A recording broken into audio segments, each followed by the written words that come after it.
Hey, Hockey Town. This is Forrest, and that's Matt. And you got Hockey Town Hangout with you tonight. Let's roll it. Turn up your volume. Because you're about to listen to The Sick Podcast. Hockey Town Hangout. Brings it in, scores! Oh, his first NHL goal is a beauty! The sickest Detroit Red Wings podcast. It's gonna be sick. All right, so we're going to recap the last week. Let's start off with arguably one of the biggest frustration letting out moments, I will say, on Saturday with the Red Wings winning 5-2 against Ottawa. Matt, I know they went down 1-0 early. I know that I personally was a little bit concerned with how they would respond. Obviously, I think they get rattled off about 4 or 5 unanswered in a row to kind of, we'll say, put a death grip on the game per se. But yeah, felt really good, at least for me, after seeing us get manhandled for 2 games last year, which ultimately were the deciding factors and the reason why we traded away a couple of players. Matt, any thoughts from you on I don't want to call it revenge game, but I think it's a good litmus test for us. Yeah, Ottawa came to play. Their first period was super good, but that's part of learning how to win playoff hockey games is you got to weather the storm sometimes. And they were really lucky to get out of that first period only down 1-0. But obviously, as the game went on, special teams was the difference there, which is obviously an encouraging sign. Like anytime your power play can go 3 for 4, 4 for 5, or whatever it was, you're going to win a lot of games. But yeah, it was good to see. It was good to see. Rasmussen tried to fight Tkachuk. It wasn't like anything crazy, but that was nice to see him kind of step up a little bit. But really nice complete game after weathering the storm of the first period. The second and third period, special teams made the difference. And then 5-on-5, the defensive zone structure was pretty similar. Nothing like super, super dangerous with the type of consistency that it was in the first. But yeah, Ottawa's in a little bit of trouble here early, 2-3 weeks here into the season. I think the biggest thing for me is last year, the physicality stood out and how Ottawa was just kind of a step ahead and just way more physical, and the Wings weren't able to handle it. What I really took away was in that second and third period, they didn't stand down. You mentioned Rasmussen, mucking it up with Tkachuk, and that was really good to see. We haven't really seen Ras, we'll say, muck it up too much, get dirty, but it was just good to see him in there. And for me, the power play, the biggest way to combat a physical team is when they make their mistakes and they go in the box, you put the puck in the net and you make them pay every single time. And when you have 3 power play goals and you're able to tip the ice like that in the second, third period, Ottawa just looks shell-shocked to me. After coming out in the first period, really putting a good period together, it being tied 1-1 after the first, honestly, I felt they just looked deflated from that point on out. I don't know if you had any thoughts on that. Yeah, I guess they did get it tied after the first. I misspoke earlier. No, you're looking for a team to develop the ability to respond to adversity, whether it's physical adversity from an opponent, whether it's adversity from how they're playing, if they're buzzing in the offensive zone. And honestly, having a team that's more veteran than not is obviously going to be better than that, better than a team that's, going through a full youth movement because they have more experience, at this high pro level. But yeah, I personally, we're Red Wings fans, and like this Red Wings Senators thing, I think personally has gotten just a bit out of hand. The Ottawa Senators have never done anything. They never will do anything. Their ownership has always been garbage. I never bought into it. And now they're 2C suspended for half a season who's not even under contract yet. Their GM is always just fumbling bags. I don't buy the hype. I never did. I'm never gonna until they actually win a cup. Yeah, because they haven't. They came close back when they had Chara and Alfredson, but and all their best players leave town. Alfredson, Spezza, Carlson, all their best players leave town. So just I've had enough with the Ottawa stuff. They definitely got to prove it. Husso kept us in the game in the first period. Really encouraged by his performance. I thought it was a massive bounce back. I mean, we haven't seen him play good at all this year. Let's be honest. So to see him, I got the numbers here. He had 35 saves, 946 save percentage. That is the Billy Huso we need going forwards, not the person we saw in the first 3 games. Yeah, definitely. If you can put that kind of performance together against a division opponent on the road, I mean, couple that with the power play going at 70% or whatever it was, dude. Yeah, it's game over at that point. Like, there's literally not a whole lot you can do if you're the opposing team. If the team you're playing's goalie is saving 95 out of 100 shots and their power play is scoring 3 out of 4, there's just not much you can do. You mentioned 5-on-5 and how good our defense was. I really didn't see. I thought it was one of the more complete defensive games of the season. And how can you not smile when DeBrincat scores a goal against his former team the first time in their barn? I mean, I'll admit I was pretty jazzed when that happened. I was like, all right, give it back to him, especially with all the stuff this offseason of them definitely going after him when he had that comment about, he made that comment about being lazy, even though he went on the record again and kind of revamped it. The Senators fans really went after him. So I'm glad to see that he was able to rile up the fans a little bit and give them a taste of their own medicine. Yeah, dude. Like I said, no one wants to fucking play there. I don't like, no one wants to play there. But like DeBrincat, like he could have been from any town, right? Like he could have been from LA, he could have been from Miami. He wanted to go play at home. That's literally all he wanted. Like Ottawa's going to take it personally because they're so scarred from all their good players leaving town. But he just wanted to go home and play, and he's been doing really, really well so far. The results are showing. All right, let's jump to the second game of the weekend against the Calgary Flames. This one was a 6-2 win. Right off the bat, our top line, when it is clicking, dare I say this is the most dangerous top line we've had in a long time. I mean, honestly, I'm probably looking back at like the 0-2 team. I mean, I would go Datsuk, Zetterberg, Holmstrom first, but it's been a while. Fair enough. I mean, just starting off, the chemistry with DeBrincat and Larkin. Wow. I know they started off super rough and rusty in the preseason. They just seem to really know where to find each other, passing lanes. I mean, you're seeing, I think there's a stat like if the puck goes across the ice and the goalie has to move from one side to the other, like there's basically a 50% chance of a goal. I mean, they've just been contributing and they have been putting the puck in the net. And to be honest, that's a little bit what scares me. They have been shooting at, I think it's like a 14-15% clip, which as we all know is unsustainable. I think the Oilers were at like 9% last year, and we know how offensively talented they are.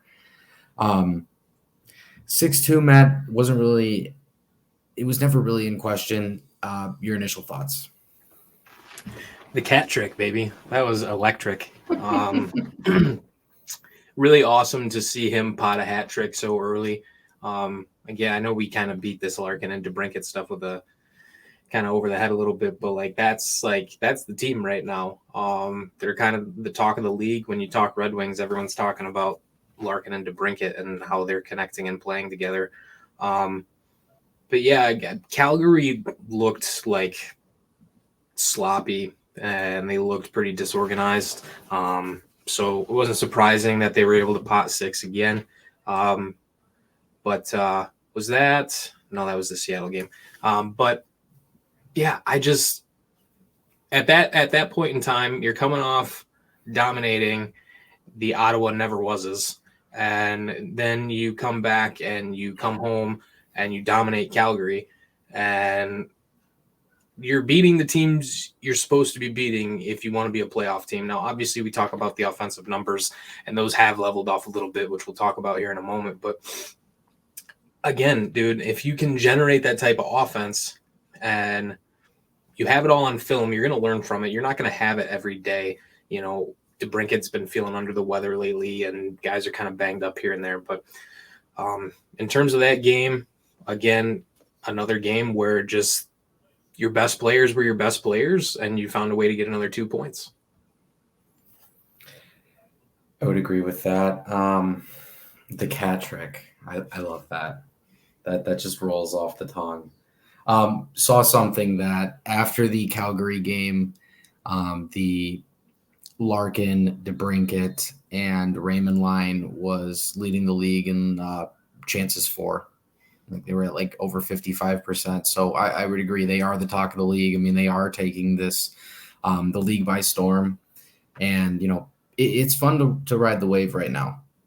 Obviously, we know they've kind of been at an unsustainable pace, kind of waiting for it to, we'll say, level off. Interesting note for the Calgary game: Justin Holl 3 assists. Justin Holl +5 in that game. Leafs fans, Leafs haters, where you at? Like, Justin Holl's a pretty solid third pairing defenseman here. I like what I've seen out of him. Yeah, well, let's wait until we talk about this game, what just happened. I mean, he obviously levels off. He's going to have his days, but I think overall he's been pretty good. Yeah, I mean, solid for a third pair defenseman, but then there's going to be some games where he reminds you, oh, he's a third pair defenseman. Well, of course. It's like Gostisbehere, Yep. He's had a couple amazing games, some awesome moments like the Ottawa game, but he's also going to have his bumps in the road on the other end, and we haven't really seen much of that. All right, anything else for Wings Calgary? No, another win. Moving on to Kraken and Red Wings on Tuesday evening. That unfortunately was a heartbreaker. 5-4 loss in OT. This one started off slow. Two evenly matched teams. I know we made the comparison between them, kind of like everybody else earlier in the season. Depth teams. But I walked away just blown away at the amount of pressure that Seattle provides. I heard the announcers, they were like, Seattle is 5th in the league in pressure chances and high scoring chances. And I mean, gosh, I can't think of more than 5 people on the roster. So an impressive bunch. And I mean, they really made the Wings work for every bit of it. And truly, we got blitzed in the second period. I mean, Seattle put together 3 goals there, 2 of them late in the period, which I thought were pretty backbreaking. Go ahead, Matt. Thoughts on this one? I mean, this is the stick throw game, obviously. And I'm the first one who, I hate the ref excuse. I hate it so much. There's just so many other things during the course of a 60-minute hockey game that are within your control, or it shouldn't really matter. But to throw a stick like that and no one to see it, dude, and then of course they fucking score literally 30 seconds later. And that's just one where if you're a coach on the bench, you don't know whether you just want to crawl in a hole or if you want to rip someone's head off. Because it's personally, I think missed stick infractions should be reviewable. There should be some type of accountability thing. Because it's one thing if they score and it's oh, well, he missed a roughing in the corner, because it's that's kind of a judgment call. But tripping, hooking, slashing, throwing a stick, that's black and white. That's as clear as it gets, And I feel if that's missed and there's a goal that comes off the next play, that's something that should be challengeable or reviewable or something. I know a lot of people don't like the reviews and it slows down the game, but I would rather just get the call right. That's really all I care about. But despite all that, despite the adversity, despite the missed blown call that would have given a player on our team a penalty shot, it's 3-1 after 2 periods. And the way that they came out and played in the third period, they were pissed off. You could just tell that third period, they were on it. I think that was Gostisbehere had that power play goal that was a piss missile from the half wall. Yeah, and then DeBrincat had the 4-3 goal. It was the goal. He was kind of falling away. It was a low and away shot. It was the 3 power play goals in the third there. I mean, they had 2 within the first 5 minutes. Gostisbehere, you were right, and Larkin. I mean, tying up the game in the first 5 minutes. How huge was that? Yeah, I mean, what a momentum shift to get the crowd back into it as well. I mean, I'd want to take a second to talk about Little Caesars Arena. It has been bumping this season. You can really hear that The fans are excited to be there. I think a lot of the excitement from the Lions has spilled over to the Red Wings' exciting start, and I think that's a good thing, and continuing to ride that wave. First period, I really felt like Joe Veleno hitting the crossbar kind of changed the tone. I mean, I know it was an open net, and he's had such a good start to the season so far. But, man, to miss that, it did feel like momentum shifted back the Kraken's way, and just unfortunate circumstances. Yeah, it's funny, too, because, like, that net was wide open. He did not need to lift that puck at all and just kind of sent it flying. So that's a tough one. You really want that one back, obviously. But, again, it's got to be next shift mentality. Like hockey, like any sport, really, but hockey specifically because it's so fast. Like it can get away from you mentally so fast if you dwell on stuff that's happened 2 and 3 and 4 and 5 shifts prior. So that's tough to get over mentally. But collectively as a group, they found a way to do it, at least for the third period, to find a way to at least get 1 point in that game. Oh, that back-breaking call on Larkin at the end of the third. My goodness. Yeah, and that was a penalty. And after the game, Definitely. He said that was his fault. So I expect more out of the captain. And, we all have lapses. It was just really frustrating to see that, especially because we were about to complete the one penalty kill, and then we literally go right back to another one. Yeah. Dylan Larkin, another 3-point performance. I mean, pretty sure he's had multiple points in just about every single game. Once again, this is a Dylan Larkin stand account for those that aren't aware. Yeah. Who was in net? It's been really nice to see Larks get off to such a hot start. Obviously, after the completion of the my brain is slipping. The Winnipeg game that just happened. He started the season with an 8-game point streak. Henrik Zetterberg started the 07-08 year with a 17-game point streak. So it'll be interesting to see how close Dylan Larkin can get to that, if he can extend it one more game and beyond. Agreed. Husso had a tough night. Night against the Kraken. I mean, 868 save percentage. Kind of a pattern of what we've seen so far. I do feel like our defense struggled quite a bit with how much chip and chase Seattle did and how good they are at retrieving pucks. Yeah. Honestly, I'm a little bit concerned for, as the season progresses. That's something we're going to have to improve on. Retrieving pucks, turning the body, and taking looks. It seemed like they struggled throughout the game there, and Seattle, how quick they are to capitalize on chances, and they weren't afraid to do that. And when they come, when it rains, it pours. And I feel like that's really what kind of got us in the second period there. And we did a great job coming back. But what a weird overtime. I feel like time just stood still. There was the one period where the Kraken, I think they had like 2 minutes straight of possession where they were just skating around the neutral zone. I think there needs to be some kind of a rule where they gotta have zone time or something like that in a 3-on-3, because they were literally just skating around the neutral zone for 2 minutes there. And I'm not gonna lie, I was pretty bored. I think that's the only time in my life where I've ever actually been bored watching a hockey game. Yeah. I mean, it's honestly kind of an effective strategy though for 3-on-3 overtime, because it's just like get possession, hold on to it for a minute 15, and then try and grind them down because they're gassed. So I don't have an issue with losing the game. Like you're not going to win every game or anything, but I kind of want to say something controversial. Like, I don't know when we're going to be able to start having this conversation about like Lucas Raymond's finishing ability. And I'm not like pulling the plug on Lucas Raymond. And I know he's still super young, and I'm not trying to like tick anyone off, but like he has the game on his stick in overtime in that Kraken game, and he rings it off the fucking post. And then he's back checking and goes ass over tea kettle over cider, takes 7 seconds to try and get up, and then tries and Superman dives to break up McCann. Is that who scored the game winner? Whoever the hell it was. It was. Or no, Eberle, sorry, from McCann. Yeah. It's just like, dude, Tim Stutzla was drafted one spot ahead of you, and he had 90 points last year.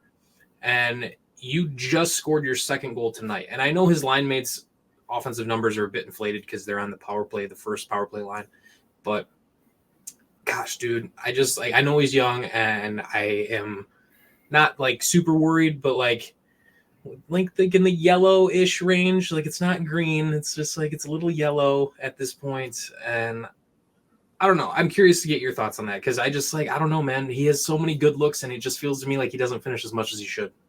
I just think he's trying too hard. I think after the sophomore slump last season, we have seen him show up a little bit bigger to camp, put on a little bit more muscle. I know Lark said that, Raymond looks noticeably bigger. I think he's just pushing a little bit too hard right now. And we're going to see him settle in about halfway through. I get the point that I can see, because I'm in that area too. He's got to have that in overtime. I mean, that is why he's getting the ice time. It's because we know he can finish. I don't even think he's legal drinking age yet. So still early. 122, something like that. Okay. Regardless, 21 max. He's still young. He's the youngest one on the team for sure. These guys top out, I think like 24, 25 is where the peak is. So he's still trending up. I mean, we're seeing Veleno. Veleno took a while to kind of get going. Rasmussen took until last season to kind of get going. It takes these guys a little bit of time, especially he hasn't had any seasoning. Most of these guys get seasoning. So I think he's starting to learn. I mean, tonight I thought seeing the puck go in the net, like the puck didn't even get off the ice tonight for Winnipeg. But it was just nice to see him score the goal. Not getting ahead of ourselves here, but yeah, I think it's one of those confidence things as we see tonight in Winnipeg, the puck going in the net. I'm hoping that can get him some confidence and go forwards, because for sure. I agree with you. I think I am starting to get a little bit worried. We know that he has the creativity, but really he was drafted at 4 to put the puck in the net, and still a work in progress.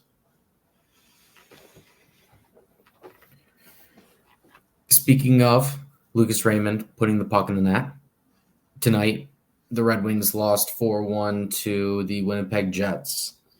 As mentioned, lone goal was Raymond off of a rebound. Just good to see him get the puck in the net. I do feel like he is pressing. Reimer, we'll say an all right effort. It wasn't amazing. I didn't think it was overall a great effort from the team tonight either.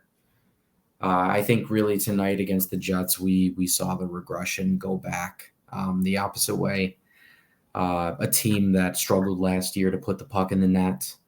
Steve Yzerman obviously went out and got more goals. We saw them go a little bit dry tonight. Thoughts from you, Matt? Go ahead. Yeah, I mean, I thought Winnipeg played a really good game. I thought their breakouts were super efficient. Their zone time was super effective. They played a really good game. Probably playing for their head coach, who's going through some family stuff right now. But I mean, that's still no excuse. You got to show up and you got to have a better effort than that. I thought the forecheck was pretty much non-existent. And like when you have nothing else going, you got to start the forecheck. And if you're not going to start the forecheck when you have nothing else going, then you're going to lose 4-1 like you just did. But yeah, power play was over. Their penalty kill. I don't think Winnipeg scored any power play goals, but no. I mean, Connor Hellebuck made 35-ish saves, something like that. I mean, he's one of the best in the league. Just super, super positionally sound. Doesn't give up a ton of rebounds. So, yeah, I mean, that's a team you only see twice a year. But still, you had an opportunity to probably stay pretty close if you had maybe just a little bit more jump, a little more forecheck pressure, and a little more kind of offensive zone time. But that's one that gets away. That's one where we say kind of the averages kind of come down to earth a little bit, and got to get ready for a huge game on Saturday in Boston. Agreed on Boston. I think the big thing tonight with the Jets and the Red Wings is, how much farther ahead the Jets goaltending situation is. Having Hellebuck, a guy who can really steal a game. I mean, the amount of nice saves he had. I mean, I think there was like 18 or 19 shots in the third period from the Red Wings. He weathered a storm from them in the third period. I know for sure on one of their goals, all three forwards got caught down below the goal line. That was very clear on one of them. I think that might have been the third goal. It was. Yeah, I felt like the forecheck got caught out of position tonight. It wasn't as potent as it usually is. And I know that Lalonde has said there's been a lot of odd man rushes that have been given up by our team. I think we saw that continue tonight, and it's something that's got to be cleaned up. I mean, we talk about goalies on this show way more than the defense, and ultimately it's the defense and the forwards that are leaving their goalie out to dry with all these odd man rushes. It's just not sustainable to keep doing that. So I guess I think they play a lot better when they go 11-7. I think if you're going to have that many veteran D back there, having that seventh guy, someone who can take some minutes off Sherratt and off Hull and maybe even off Gostisbehere a little bit, and kind of those bottom 3 or 4 guys in the 7 can just, it's not as much pressure. Because I thought Sherratt and Hull looked god-awful in the Winnipeg game.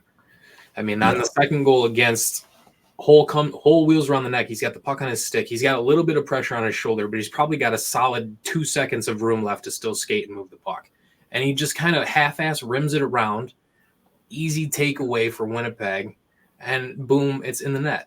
So it's just like, it's stuff like that where if they had an extra defenseman on the bench, then, maybe you can bench Hull for a little bit and someone else can go out there and pick it. It just gives you more options, because when we've seen them play bad, the defense is turning the puck over. The defense is not effectively getting pucks out of the zone. The zone exits are terrible.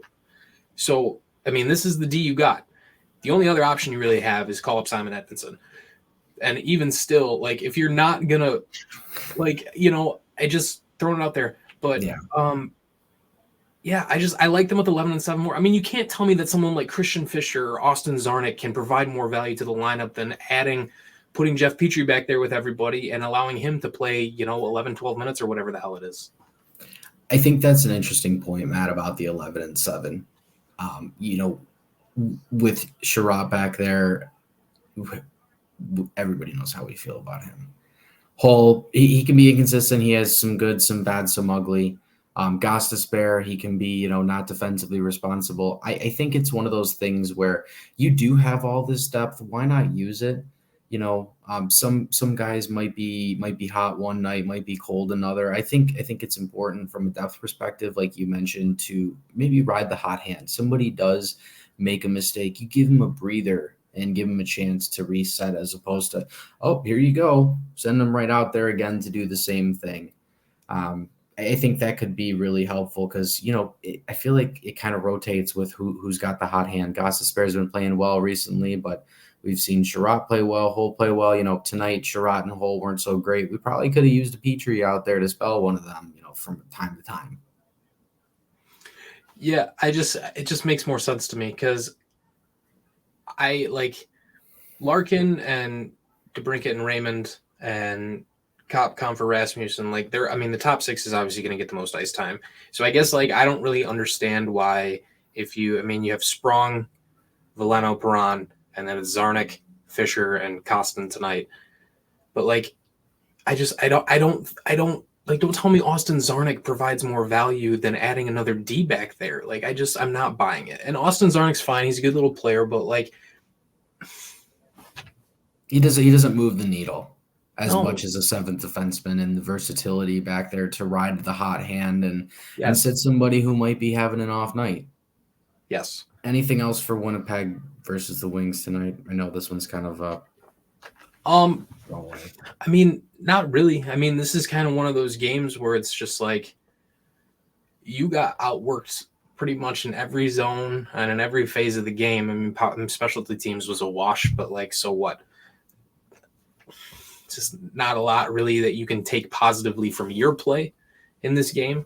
I'm sure there's several teachable clips on what not to do from from all zones. The neutral zone was wide open all night. But yeah, we gotta button her down, as they say. All right, let's close the book on that one and look ahead to this weekend.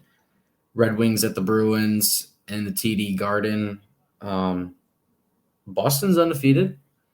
I know we all kind of picked them as a regression candidate, setting the NHL regular season points record, losing the players that they did, but they're picking up right where they left off. Thoughts going into that matchup? I mean, they have some kid playing for them who's their second line center who's kind of racking up the points. I don't know his name. But it's just of course they do, right? Because of course they do.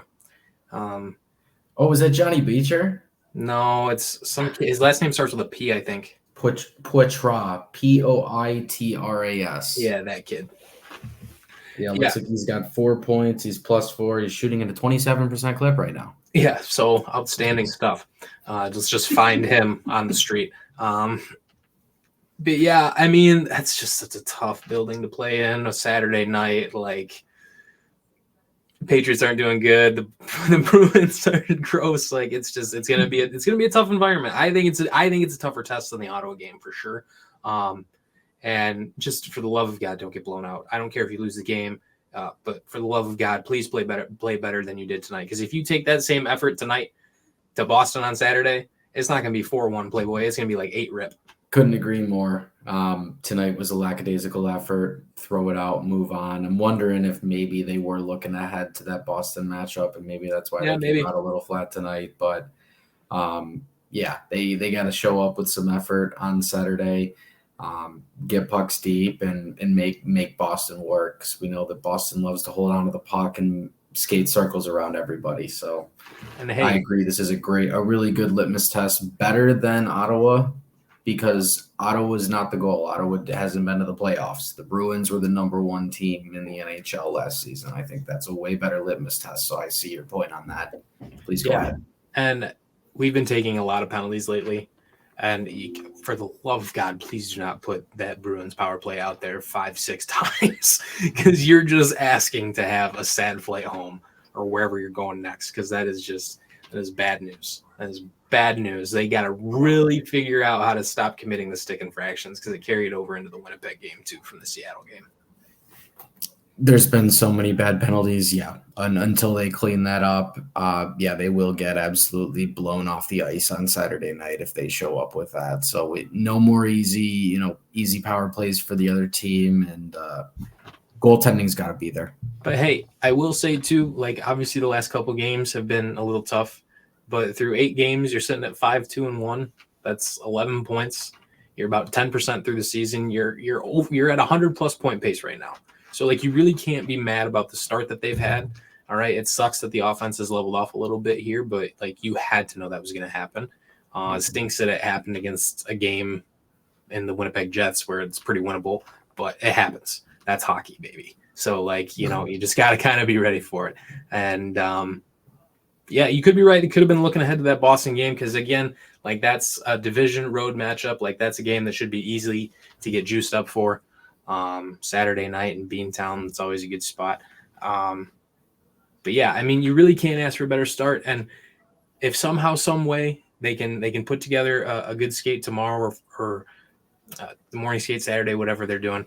I mean, just come out and fight, baby. I mean, you put together the type of urgency and effort and fire you had in the Kraken third period, and if you can put that together for 2 out of 3 in Boston, I think you at least get 1 point out of that game. Well said, Matt. Anything else to add? Looking forward to a great one on Saturday. Gang, as always, we cannot thank you enough for your support here with Hockeytown Hangout. As always, this is part of the Sickest Podcast. Thank you, and we'll see you again next week. Let's go Red Wings, baby. And that's a wrap. Hope you don't miss us too much until next time. Follow the Sick Podcast Hockeytown Hangout on YouTube, Facebook, Google Play, and Apple Podcasts.